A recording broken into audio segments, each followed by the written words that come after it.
Hello, Western Civ. Welcome to week 4. So I think we are all on the same page in terms of work expectations.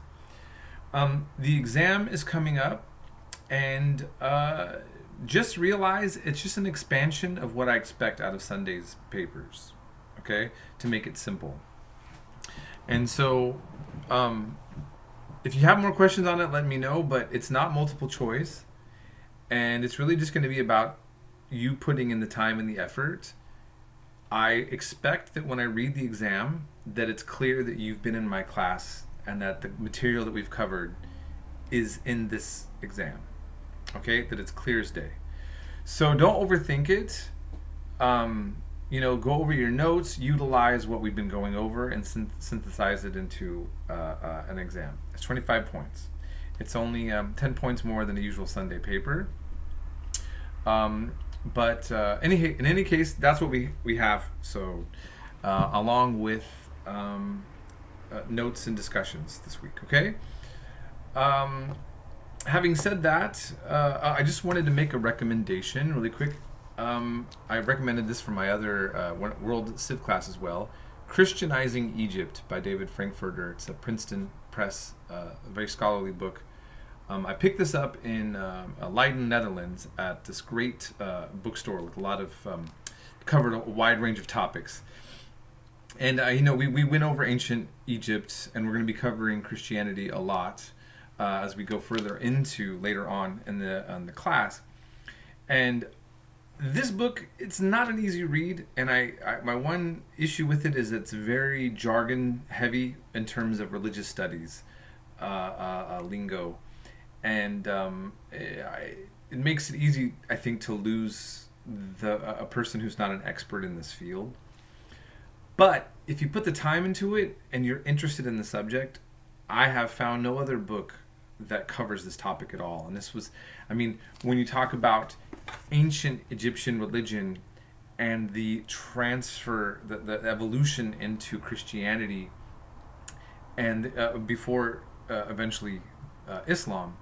And he really paints a picture of a kind of synthesis often in popular culture between ancient Egyptian religion and people also mixing that up with Christianity. It's a very fascinating book. So I just thought that those of you interested in all the topics that we've been covering, that was something that I thought I would recommend for you.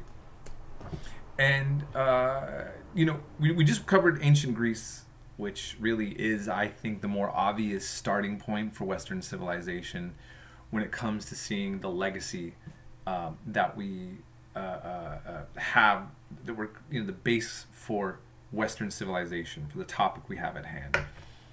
And this week, I just focus on Alexander the Great, because Alexander the Great, whether or not we view him as great or not, and that topic will come up in at the end of this the modules, certainly left a massive impact, massive. And the Greek legacy and really the Alexandrian legacy is why Christianity, the New Testament, is written in Greek, the original, the older documents. And that they used a Greek translation of the Hebrew Bible that was created in Alexandria, Egypt, named after Alexander the Great. And you'll see this covered in this section. And I believe we talked about this a little bit in the prior section as well, about the Greek Septuagint, for example. In any case, so hopefully you are going to be able to just get into this and enjoy it. You'll see that there's not as many videos this time as last week. The amount of videos that I have and the length of lectures and documentaries will vary from time to time. Not wildly, but don't be surprised. The video notes points are the same. Okay, so to get full points is to do notes on all the videos. And some weeks it'll be less and some it'll be more, okay? Just wanting to let you also all know that for now I'm at a friend's in Portland, Oregon, and I'm going to be settling here for at least 8 months or something around, like indefinitely. But next week I'm coming to the Central Valley. I'll be in the 209. And I'm going to be mainly focusing on seeing my mom and my family, some friends from a long time ago. But I would like to go to MJC and make myself available to meet with students if we want to meet in person. So if I can get that to work out, I'll leave an announcement or something and see if anybody cares to, we can have a cup of coffee and discuss anything, talk about your academic future or whatever topics you'd like to with this class.